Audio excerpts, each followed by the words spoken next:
What is going on, guys, and welcome to the second installment of my cheat day results series. In the first part, I go over all the physiological effects of a cheat day, such as fat gain, blood glucose, and water retention. So if you missed that one, go ahead and watch it. But in this video, we're going to be talking about the mental component of having these cheat days from a behavioral, psychological perspective, as well as my personal opinion and my personal experience. The main takeaways I'd like to offer with this video are the differences between cheat days, refeeds, and binge episodes. But before we jump in, we should first define these terms. So as cheat day is not really a technical term, I'd like to offer my own personal definition as an ad libitum food intake for 16 to 24 hours while maintaining control of food intake and not driven by a negative emotion or used to offset a negative emotion. A refeed is a temporary increase in carbohydrates during a dieting phase, while usually keeping the protein and fats the same. Refeeds are methodical and have pre-planned values, so you're still tracking on these days. Binge eating disorder, or a binge episode, is an increase in caloric intake where the person will often eat to offset a negative emotion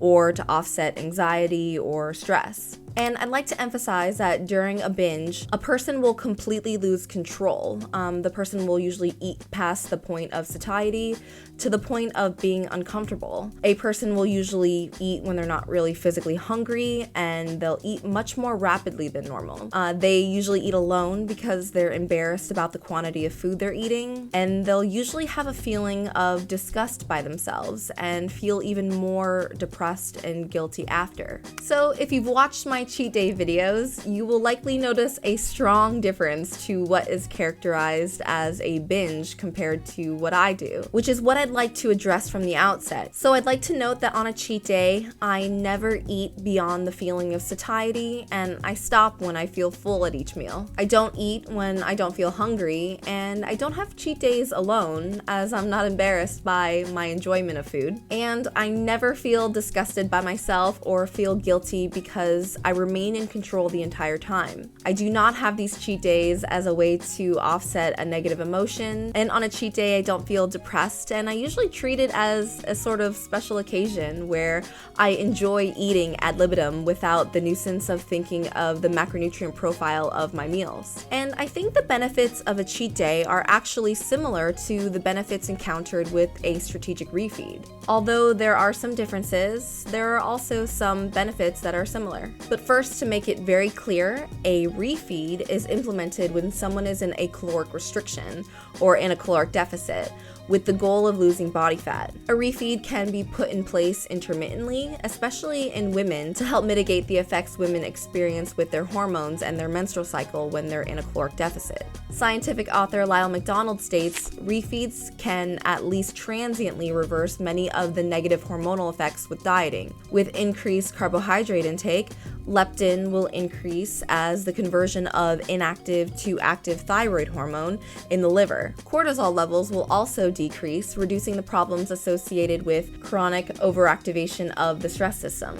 And I think this could also be true of cheat days, especially if you don't get too out of hand with your fats on a cheat day. But even if you do, I think the psychological benefits of a cheat day actually even outweigh that of a refeed. When you have a refeed while dieting, depending on the person of course, but often the increase in carbohydrates are not all that much higher than their normal cutting macros, and they're often just brought up back to maintenance. So I find that there's still this added stress of optimally taking advantage of those higher carbs in the most strategic way possible. And it could be a sort of mental gymnastics of calculating your refeed. Therefore, I think that having a day that requires no mental thought of calculating macros could be substantially more relaxing and fun, which is why I enjoy cheat days so much. However, I'd like to exclude those on competition prep, which I think is an entirely different arena that I don't personally specialize in. I would imagine in very strict competition diets, refeeds or diet breaks are effective tactics. But this also brings me to the topic of experimenting with cheat days when I do decide to do a cut. I plan to still implement these into my life, and I would like to see if I can still have these days and not derail any sort of progress. And I don't know this yet, as I'm currently bulking, but you've seen from my my videos that my weight usually goes back to around my pre-cheat weight. Pretty hopeful about these days when I'm on a cut that I can still implement them. And lastly, I'd like to discuss my personal experience with the 6 cheat days that I've actually had. I've only filmed 2 for YouTube, but I've had 4 others that were just fun days that I'd have with just Jeff and I. So what have I learned? Well, the day following a cheat day, I genuinely just want lean protein and veggies, and my desire for sweets is basically non-existent. And this has lasted up to 4 days following a cheat day, where eating more nutrient-dense food is the only thing I'm really in the mood for. My cravings and food focus is substantially blunted, and I don't walk by a bakery drooling as much.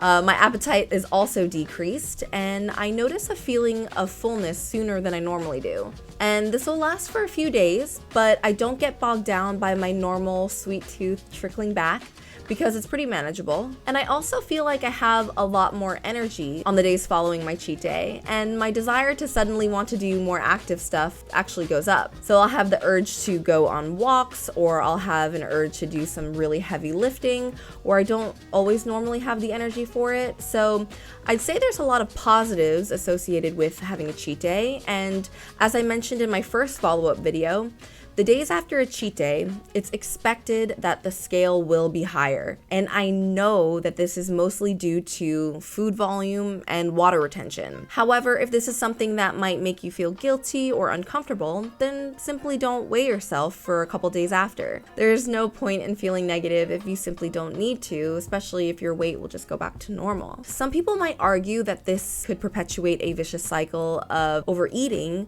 but from the people that I know who do these cheat days, as well as my own personal experience, I don't know if I entirely agree with that. I find that many people actually struggle with a fear of food and often over-restrict.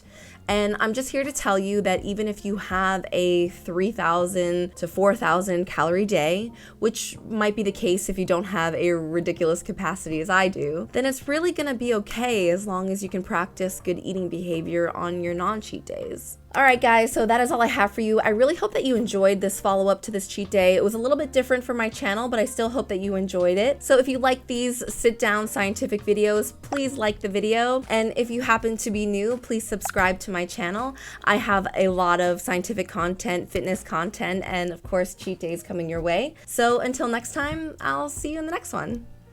Bye!